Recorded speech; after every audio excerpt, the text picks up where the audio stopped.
Breakfast செய்ய time இல்லாதவங்க நான் சொல்கிறேன் இந்த மசாலா முட்டை அவல் உப்புமாவை செஞ்சு பாருங்கள். சாப்பிட்றதுக்கு நல்ல காரசாரமாக சூப்பராக இருந்துச்சு. இந்த அவல் உப்புமா செய்கிறதுக்கு நான் இன்றைக்கி உப்புமானாலே ரவை தான். பட் நான் இன்றைக்கி ஹை ஃபுட்ஸோட மில்லட் ஃப்ளேக்ஸ் 11 வகையான சிறுதானிய கலவை வச்சு தான் செஞ்சுருந்தேன். சாப்பிட்றதுக்கு சூப்பராக இருந்தது. இந்த 11 வகையான சிறுதானிய அவல் கலவையில் திணை, சாமை, வரகு, குதிரைவாளி, அப்புறம் பச்சைப்பயிறு, பார்லி, சோளம், கொள்ளு எல்லாமே சேர்த்துருக்கேன். ஸோ 11 சிறுதானியங்களுடைய சத்தும் ஒரே பிரேக்ஃபாஸ்ட்டில் நமக்கு கிடச்சிரும் இது. ஸோ இந்த ரெசிபியை செய்கிறதுக்கு இன்றைக்கி 1 கப்பு சிறுதானிய அவல் கலவையை வந்து லேசாக வெதுவெதுப்பான தண்ணி ஊற்றி நல்ல அவலை நனைச்சி விட்டுட்டேன். ரொம்ப நிறையெல்லாம் தண்ணி ஊற்றலை. ஒரு 5 மினிட்ஸ் கழித்து பார்த்தீங்கன்னா இந்த அவல் வந்து எல்லா வாட்டரையும் அப்சார்ப் பண்ணிக்கும்.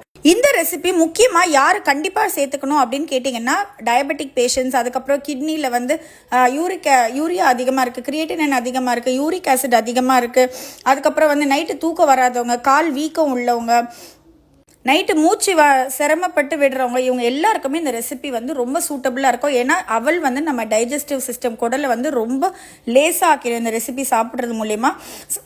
ரெசிபியை செஞ்சிடலாம் வாங்க, சட்டுன்னு செஞ்சிடலாம்.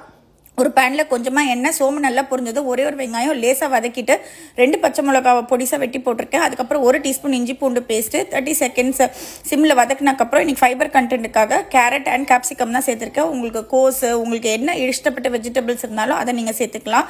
காய்கறியை ரொம்ப நேரம்லாம் வேக வைக்கக்கூடாது, ஏன்னா க்ரன்ச்சியாக இருந்தால் தான் சாப்பிட்றதுக்கு நல்லா கடிச்சு நல்லாயிருக்கும். கருவேப்பிலை, உப்பு, பசுமஞ்சள் தூள், ஹை ஃபுட்ஸோட காஷ்மீரி சில்லி தூள் 1 ஸ்பூன், பெப்பர் பவுடர் கண்டிப்பாக சேர்த்துக்கோங்க. ஏன்னா டெர்மரிக் ப்ளஸ் பெப்பர் தான் வந்து நமக்கு கியூர்க்யூமின் அப்படின்ற முக்கியமான காம்பவுண்டை நம்ம பாடியில் அப்சார்ப் பண்ணுறதுக்கு ஹெல்ப் பண்ண. இந்த டிஷ்ஷோட டேஸ்ட்டை கூட்டுறதுக்கு இன்றைக்கி 3 முட்டையை உடச்சி ஊற்றிருக்கேன்.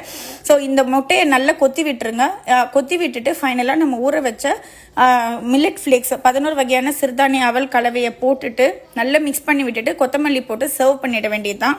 நம்மள நிறைய பேருக்கு ஒரு டவுட் இருக்கும், நான் நல்ல முட்டை சாப்பிட்றேன், பால் குடிக்கிறேன், கீரை, காய்கறி, பழங்கள் எல்லாம் சாப்பிட்டு ஏன் அனிமிக்காக இருக்கேன், எப்போவுமே சோர்வாக ஃபீல் பண்ணுறேன், எனக்கு ஏன் இந்த நோய் வந்துச்சு அப்படின்னு சொல்லி உங்களுக்கு டவுட் இருந்தது அப்படின்னா ஒரே ஒரு விஷயம் உங்கள் டயட்டில் வாட்ச் பண்ணுங்கள். நீங்கள் மட்டன் சார்ந்த உணவுகள் சாப்பிட்றீங்களா, ஹை கேலரி ஃபுட்ஸ், பன்னீர், பொரிச்ச உணவுகள்லாம் சாப்பிட்றீங்க அப்படின்னா, அதுவும் பேக்கரி ஐட்டம்ஸ்லாம் சாப்பிட்றீங்க அப்படின்னா உங்கள் டைஜஸ்டிவ் சிஸ்டம் குடலை வந்து ரொம்ப கஷ்டம் கொடுக்குறீங்க. இப்போ ஆஸ் அ ஹியூமன் என்னால் ஒரு 10 kg வெயிட் தான் தூக்க முடியும்னா நீங்கள் என் மேலே ஒரு 30 கிலோ வெயிட்டை போட்டு தூக்குன்னு சொன்னீங்கன்னா நான் எவ்வளோ சிரமப்படுவேன். அதே மாதிரி தான் குடலும், நீங்கள் ஹை கேலரி ஃபுட்ஸை உள்ளே போடும்போது அது குடல் வந்து அழுகும், என்னால் டைஜஸ்ட் பண்ண முடியலன்னு. ஸோ அதுக்கப்புறம் நீங்கள் சாப்பிட்ற கீரையோட அயன்லாம் எப்படி அப்சர்வ் பண்ணோம், அதனால தான் இந்த அவலை சாப்பிடுங்கன்னு சொல்கிறேன். கண்டிப்பாக இந்த ரெசிபியை ட்ரை பண்ணுங்கள்.